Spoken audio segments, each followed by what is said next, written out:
I thought my boyfriend was the love of my life, until I discovered he was drugging me at night. Lately, I've been waking up still exhausted. Even if I went to bed early, I'd wake up feeling like I haven't slept in days. Trying to get out of bed for work was almost impossible, which was strange for me because I was always a high-energy sort of person. A few hours of sleep, and I was always good to go. I was at a loss as to what was happening. After a barrage of tests, even my doctor couldn't find anything wrong with me.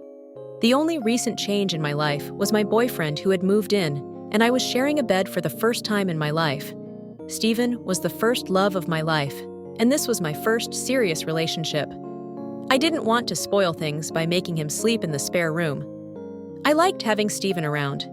He made a real fuss over me, and he would bring me chamomile tea every night before bed. One morning, I wake up and feel some pain in my hip. The pain in my hip was sharp and pulsated up the right side of my body. I jumped from my bed and nearly collapsed to the floor as I struggled to get to the bathroom. "Steven, can you get in here?" I cried. A big dark bruise covered my hip, as if I was assaulted in my sleep with a metal bar. What's wrong? Steven said as he came rushing into the bathroom. Did I fall out of bed or something? Steven had a weird expression on his face. I could swear he looked guilty about something. Probably, I don't know. His response was dismissive, which sent my brain spiraling with all sorts of thoughts. This is not normal, Steven. I think there's something wrong with me. You should probably see a doctor then.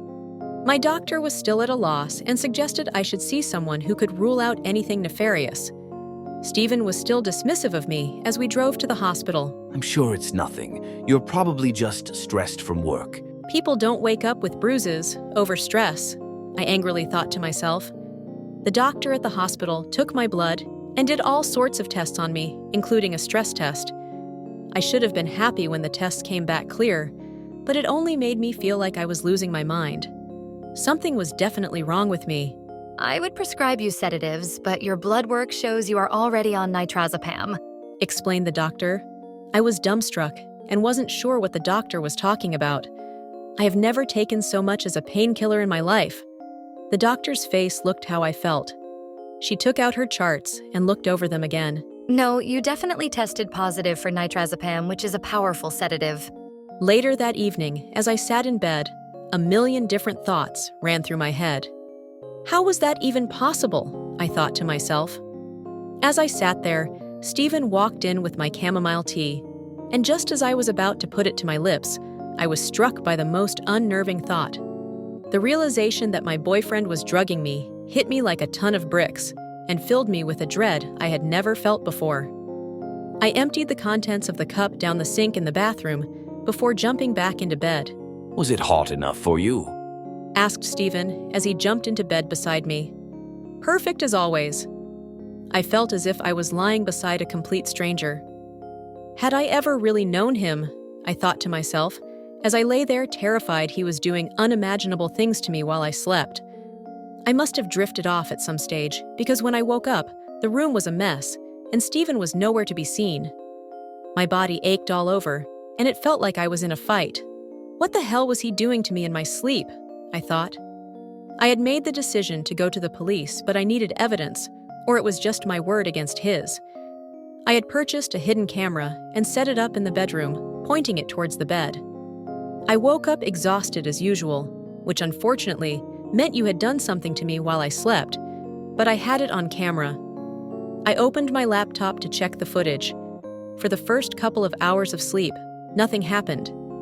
For a moment, I had hoped I was imagining everything until I watched myself jolt from the bed. At first, I couldn't believe what I was doing.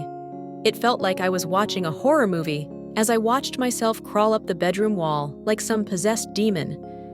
I continued to crawl up the wall onto the ceiling, looking down over Steven like I was ready to pounce on him.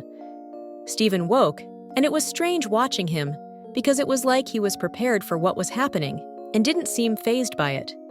He took a stick out from under the bed as I pounced from the ceiling above, and he spent the next hour fighting me off.